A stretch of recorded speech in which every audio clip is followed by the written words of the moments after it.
اللہ تعالیٰ جب کسی عورت سے ناراض ہوتا ہے تو اس کے جسم میں 10 نشانیاں واضح ہو جاتی ہیں۔ جس عورت کے جسم میں یہ نشانیاں ہوں تو اسے فوراً اللہ تعالیٰ سے توبہ استغفار کرنا چاہیے۔ السلام علیکم ورحمۃ اللہ وبرکاتہ۔ ناظرین کرام، اسلام سے قبل عورت کی حالت زار ناقابل بیاں تھی۔ عورت کو محض بچے پیدا کرنے اور خاوند اور بچوں کی خدمت کے قابل ہی سمجھا جاتا تھا۔ عرب معاشرے میں عورتوں کے خلاف شدید نفرت پائی جاتی تھی۔ گھر میں عورت کے وجود کو مرد اپنی توہین سمجھتا تھا۔ عرب معاشرے میں بچیوں کو زندہ دفن کرنے کا بھی رواج تھا، لیکن جب اسلام کا سورج عرب کی سرزمین پر طلوع ہوا تو اس سے عورت کی تاریک زندگی میں بھی روشنی کی بارش ہونے لگی۔ اسلام نے عورت کو وہ حقوق دیے جن کا زمانہ جاہلیت میں تصور بھی ناممکن تھا۔ اسلام نے عورت کے مختلف حیثیتوں میں حقوق متعین کیے اور ان کی ادائیگی کو اپنے ماننے والوں پر لازمی قرار دیا۔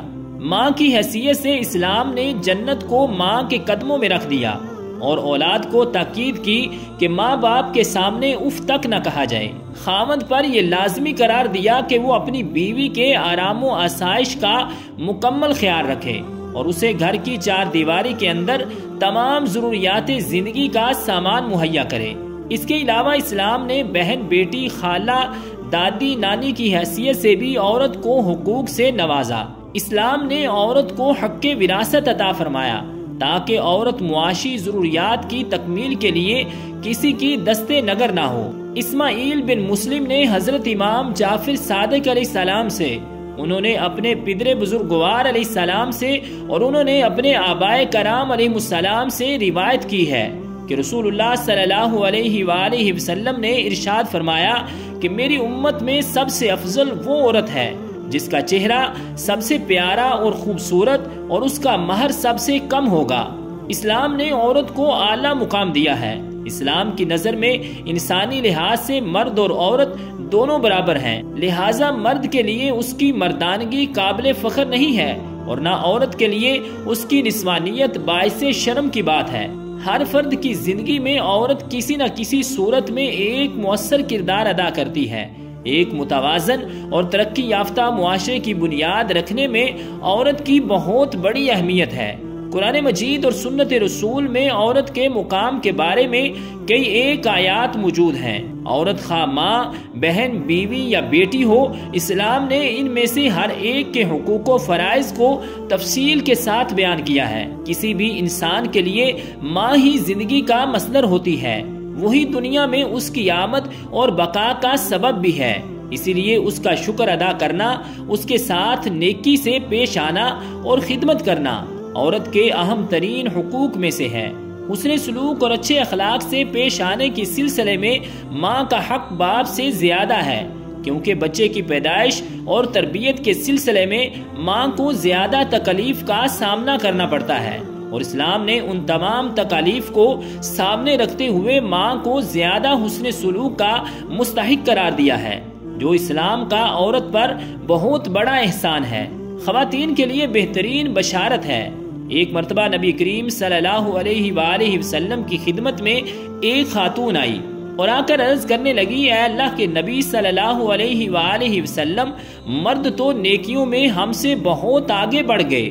پوچھا وہ کیسے؟ کہنے لگی کہ جی یہ آپ کے ساتھ جہاد میں شریک ہوتے ہیں، ساری رات جاگ کر دشمن کی سرحد پر پہرا دیتے ہیں، اور ہم گھروں کے اندر ان کے بچوں کی پرورش کرتی رہتی ہیں، ان کو پکا کر کھلاتی ہیں، تو ہم جہاد میں اس طرح راتوں کو پہرا بھی نہیں دیتی، اس طرح ہم آ کر قتال بھی نہیں کرتی جس طرح مرد کرتے ہیں۔ یہ تو نیکیوں میں ہم سے آگے بڑھ گئے، اور یہ مسجدوں میں جا کر جماعت کے ساتھ نمازیں پڑھتے ہیں، اور ہم گھروں میں ہی پڑھ لیتی ہیں، ہم جماعت کے ثواب سے بھی محروم ہو گئیں۔ جب انہوں نے یہ سوال پوچھا تو اللہ کے پیارے نبی صلی اللہ علیہ وآلہ وسلم نے فرمایا کہ سوال پوچھنے والی نے بہت اچھا سوال پوچھا۔ رسول اللہ صلی اللہ علیہ وآلہ وسلم نے فرمایا کہ جو عورت اپنے گھر میں اپنے بچوں کی وجہ سے رات کو جاگتی ہے تو اللہ تعالیٰ اسے مجاہد کے برابر اجر عطا فرماتا ہے، اور جو ساری رات جاگ کر دشمن کی سرحد پر پہرا دیتا ہے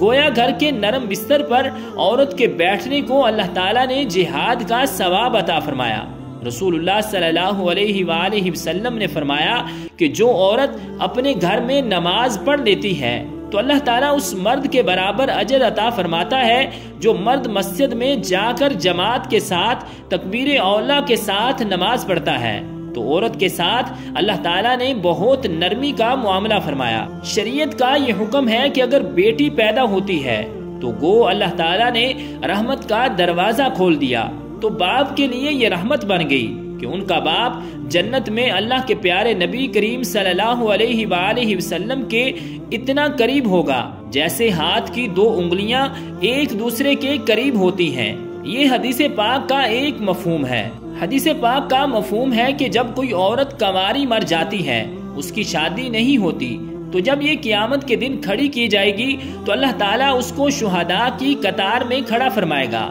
اس لیے کہ یہ کنواری تھی، ماں باپ کے گھر میں ہی رہی، اس نے اپنی عزت و عفت کی حفاظت کی، ابھی اس نے خاوند کا گھر نہیں دیکھا، وہ عیش و آرام نہیں دیکھے جو خاوند کے ساتھ مل کر انسان کو نصیب ہوتے ہیں۔ چونکہ یہ محروم رہی، اس وجہ سے اللہ تعالیٰ نے اس پر مہربانی کر دی کہ یہ اگر کنوارے پن میں فوت ہو جائے گی تو اس کو شہید کا درجہ دیا جائے گا۔ دنیا میں تو شہید نہیں کی گئی، مگر قیامت کے دن اللہ تعالیٰ شہیدوں کی قطار میں اس کو کھڑا فرما دے گا۔ جب بچے کی شادی ہو جاتی ہے اور اب یہ اپنے خاوند کی فرما برداری کرتی ہے اور ساتھ ہی اللہ تعالیٰ کی عبادت بھی کرتی ہے، تو فقہا نے مسئلہ لکھا ہے کہ کنواری عورت ایک نماز پڑھے گی تو ایک نماز کا ثواب ملے گا، شادی شدہ ہونے کے بعد نماز پڑھے گی تو 21 نمازوں کا ثواب ملے گا، کیونکہ اب اس پر 2 خدمتیں ضروری ہو گئیں، ایک خاوند کی خدمت اور دوسری اللہ تعالیٰ کی عبادت، تو 2 بوجھ پڑ گئے۔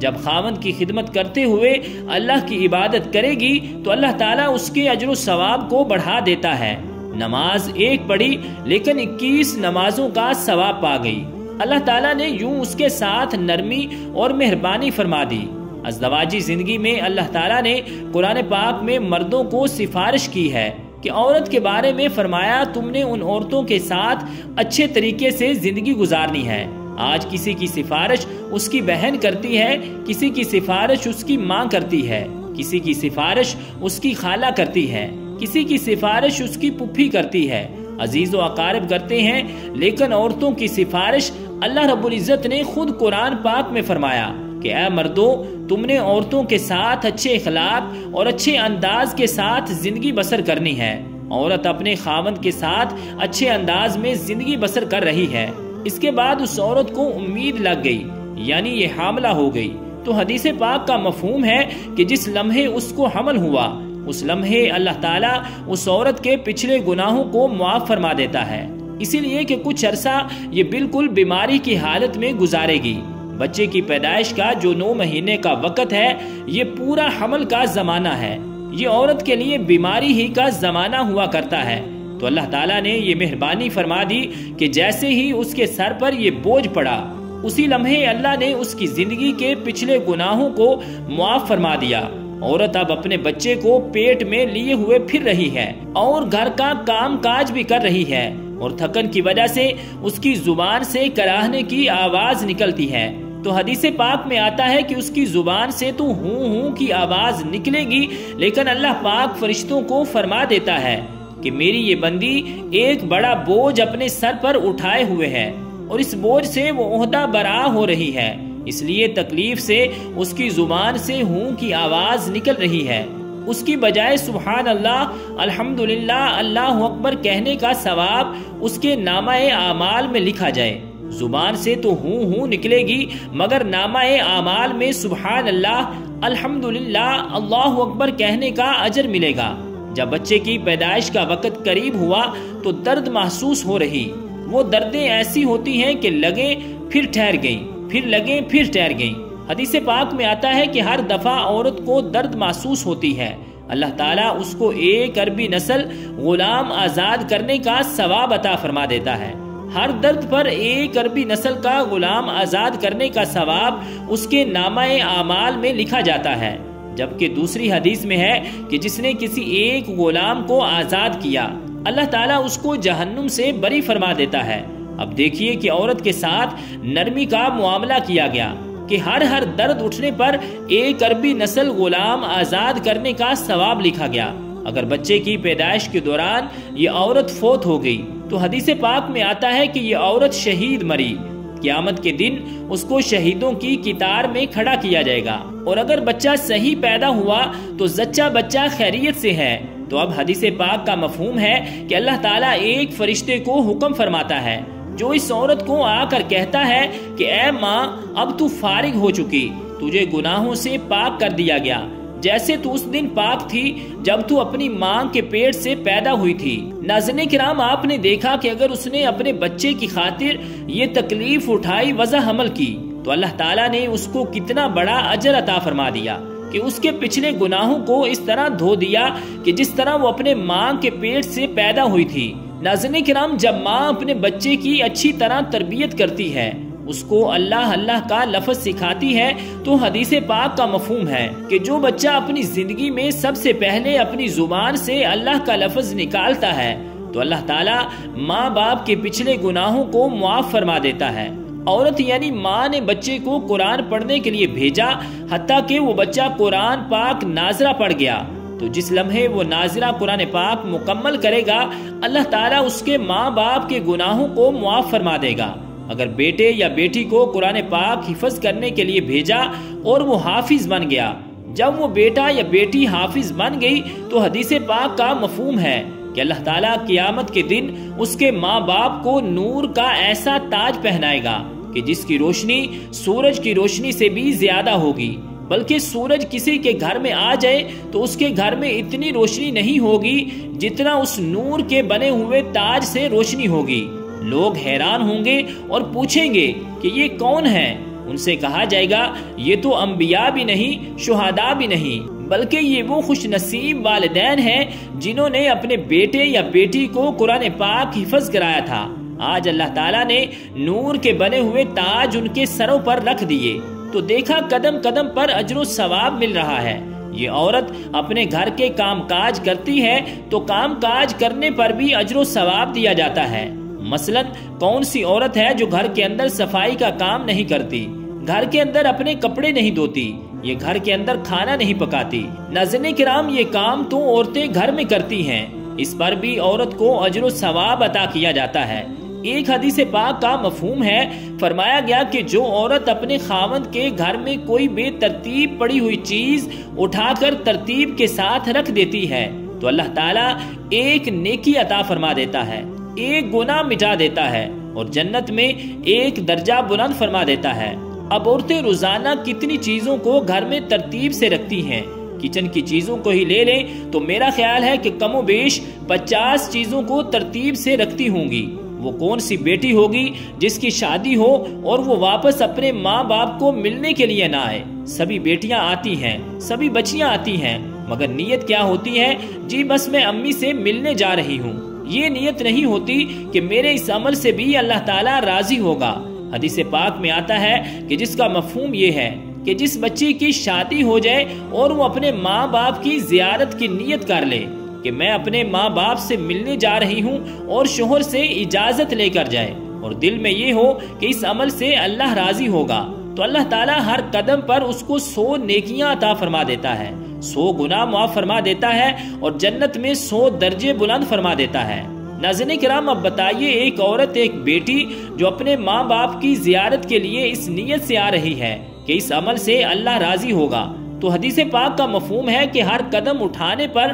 اسے 100 نیکیاں ملیں گی اور 100 گناہ معاف ہوں گے اور جنت میں 100 درجے بلند کر دیے جائیں گے۔ حدیث پاک میں آتا ہے کہ اگر بیٹی ماں باپ کے گھر آئی اور ان کے چہرے پر اس نے عقیدت کی نظر ڈالی، محبت کی نظر ڈالی، تو اللہ تعالیٰ ہر نظر ڈالنے پر اس کو ایک حج یا عمرے کا ثواب عطا فرمائے گا۔ صحابہ کرام رضوان اللہ علیہم اجمعین نے پوچھا، اے اللہ کے نبی صلی اللہ علیہ وآلہ وسلم، جو آدمی اپنے ماں باپ کو ہر بار محبت اور عقیدت کی نظر سے دیکھے، اللہ کے نبی صلی اللہ علیہ وآلہ وسلم نے فرمایا جتنی بار دیکھے گا اتنی بار حج یا عمرے کا ثواب عطا کیا جائے گا۔ ناظرین کرام، یہ باتیں ہمیں معلوم نہیں ہوتی، اس لیے کہ ہم ان کے اجر و ثواب سے محروم رہ جاتے ہیں۔ ناظرین کرام، جب اللہ تعالیٰ کسی عورت سے ناراض ہوتا ہے تو پھر اس کے جسم میں کون کون سی 10 نشانیاں واضح ہو جاتی ہیں۔ ناظرین کرام، نیک اعمال ایک مسلمان کا راس المال ہے، انہی کے لیے وہ پیدا ہوا ہے اور انہی کا حساب ہوگا، اور انہی پر اس کی دنیا کی پاکیزہ زندگی اور آخرت میں جنت کی زندگی کا دار و مدار ہے۔ اللہ اور اس کے رسول صلی اللہ علیہ وآلہ وسلم نے نیک اعمال کی طرف رغبت دلائی ہے، اور اس کے ساتھ ساتھ اللہ تبارک و تعالی نے اپنے بندوں کے نیک اعمال قبول کرنے اور ان پر دنیا و آخرت میں بہترین اجر و ثواب دینے کا وعدہ فرمایا ہے۔ فرمان الہی ہے، اور جو بھی نیک کام کرے گا چاہے وہ مرد ہو یا عورت، بشرطے کہ وہ صاحب ایمان بھی ہو، ان سب کو جنت میں داخل کیا جائے گا، اور کھجور کی گٹھلی کے شگاف بھی ان کا حق نہ مارا جائے گا۔ ناظرین کرام، بس ثابت ہوا کہ اللہ سبحانہ و تعالی کسی مسلمان مرد یا عورت کا چھوٹے سے چھوٹا عمل بھی ضائع نہیں ہونے دیتا۔ ناظرین کرام، اب بات کرتے ہیں کہ نیکی کے کاموں کی جانب رغبت اور شوق کا ہونا بھی دراصل اللہ تبارک و تعالی ہی کی ایک بہت بڑی رحمت اور سعادت ہے۔ اللہ تبارک و تعالی نیکی کی ہدایت ہر انسان کو نہیں دیتا، جیسا کہ اللہ تعالیٰ قرآن پاک میں مختلف جگہوں پر ارشاد فرماتا ہے کہ اللہ جسے چاہے ہدایت دیتا ہے اور جسے چاہے گمراہوں میں شامل کر دیتا ہے، اور جب اللہ تبارک و تعالیٰ کسی کو گمراہ کرتا ہے تو پھر اس کا ٹھکانہ ہمیشہ ہمیشہ کے لیے جہنم کی آگ ہے۔ معلوم ہوا کہ گمراہی سے حفاظت اور نیکی کی جانب رغبت یہ سب اللہ ہی کی جانب سے ہے، لیکن جو لوگ ہدایت کے طلبگار ہوں، خواہ وہ کوئی مرد ہو یا عورت، اللہ تبارک و تعالیٰ اسے نیکی اور ہدایت کے راستے پر ضرور چلاتا ہے۔ ناظرین کرام، اس ویڈیو میں بات کریں گے ان عورتوں کے بارے میں کہ جن کو اللہ سبحانہ و تعالیٰ ہدایت نہیں فرماتا اور انہیں گمراہی کی دلدل میں ڈال دیتا ہے۔ پھر جب یہ عورتیں گمراہی کی دلدل میں دھس جاتی ہیں تو اکثر اوقات ان کے جسم میں 10 نشانیاں واضح ہو جاتی ہیں۔ یہ ضروری نہیں کہ تمام نشانیاں واضح ہو جائیں، لیکن ان 10 نشانیوں میں سے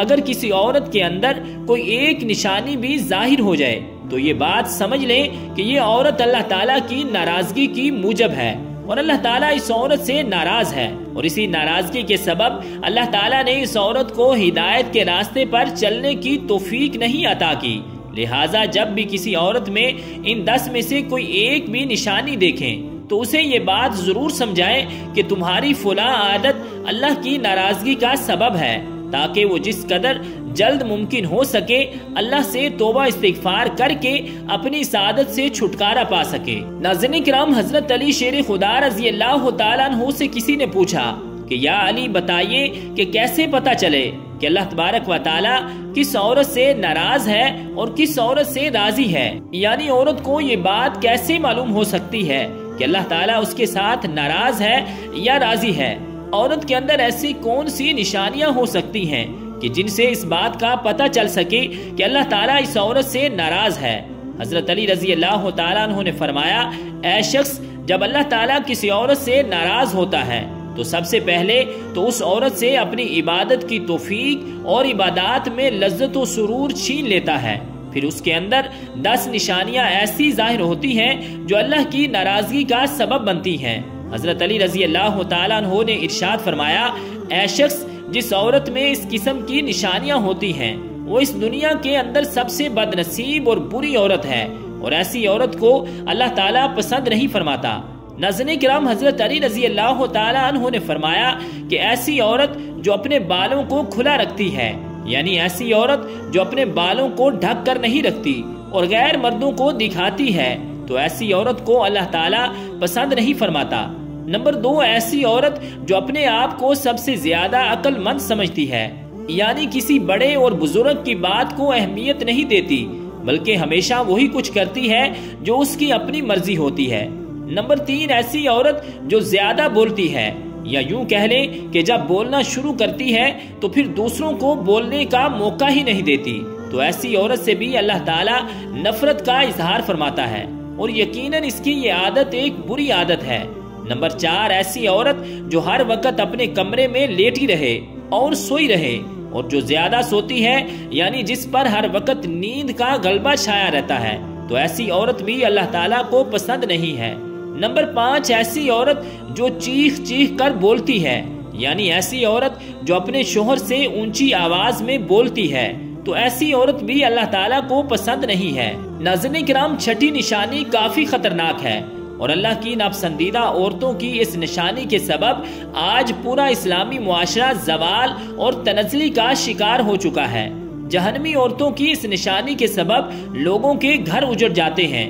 اور معاشرے میں خطرناک بگاڑ پیدا ہوتا ہے۔ ایسی عورتیں نہ صرف خود جہنم کا ایندھن بنتی ہیں بلکہ اپنے ساتھ ساتھ معاشرے کے بہت سے لوگوں کو بھی جہنم کی راہ دکھاتی ہیں۔ ایسی عورت جو باریک لباس زیب تن کرتی ہے، یعنی ایسا لباس جس کے پہننے کے باوجود اس کے جسمانی اعضاء لوگوں کے سامنے واضح ہوتے ہیں، جو خوشبو اور میک اپ لگا کر غیر محرم مردوں کے سامنے اور بازاروں میں مٹکتی پھرتی ہے اور جو غیر مردوں کے ساتھ ہنس ہنس کر بات کرتی ہے، تو اللہ تبارک و تعالیٰ ایسی عورت سے بے انتہا نفرت اور غصے کا اظہار فرماتا ہے۔ ایسی عورت مردوں کو لبھانے اور اپنی طرف مائل کرنے کی پوری کوشش میں لگی رہتی ہے اور بعض اوقات تو ایسی عورت دوسری نیک اور پرہیزگار عورتوں کے شوہروں کو اپنے پیچھے لگا لیتی ہیں اور ان کا گھر تک اجاڑ کر رکھ دیتی ہیں۔ نمبر 7، ایسی عورت جو پیٹھ پیچھے برائی کرتی ہے،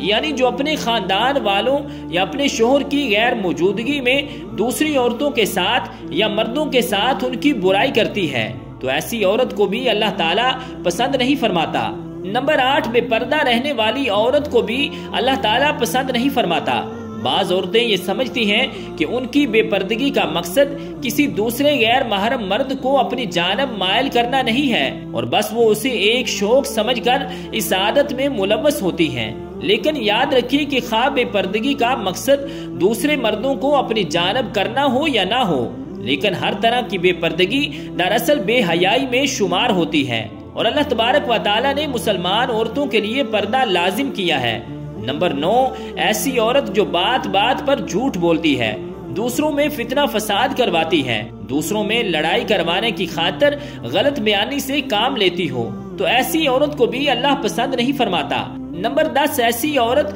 جو اپنے شوہر کی نافرمانی کرتی ہو، بات بات میں اس کا دل دکھاتی ہو، اس کا کہا نہ مانتی ہو اور خود کو شوہر سے برتر سمجھتی ہو، تو ایسی عورت کو بھی اللہ تعالیٰ پسند نہیں فرماتا۔ ناظرین کرام، رب ذوالجلال کی بارگاہ اقدس میں دعا ہے کہ اللہ پاک ہمیں بہترین عمل کرنے کی توفیق اور ہمت عطا فرمائے اور ہمیں نیکوکاروں میں شامل فرمائے۔ آمین بجاہ النبی الکریم الامین۔